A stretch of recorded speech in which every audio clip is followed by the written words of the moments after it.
Welcome to Session 17 of Grade 11 Advanced Algebra and Precalculus.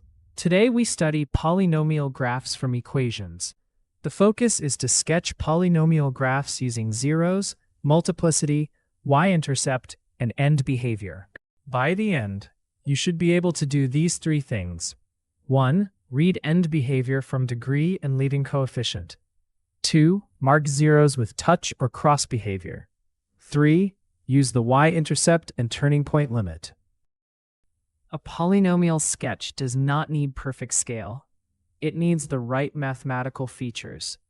Read the degree and leading coefficient for end behavior, mark each zero with its multiplicity behavior, place the y-intercept, and remember the turning point limit.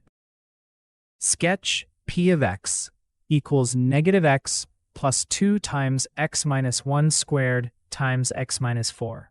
The degree is 4, and the leading coefficient is negative, so both ends go down. The zeros are negative 2, 1, and 4. At x equals 1, multiplicity 2 makes the graph touch. At negative 2 and 4, the graph crosses. The graph can turn at most degree minus 1 times. A fourth-degree polynomial can have at most 3 turning points. That limit helps you avoid drawing extra wiggles that the algebra does not support. Your turn. How many turning points can a degree 5 polynomial have at most? Pause the video and solve it. Here is the solution. Work line by line.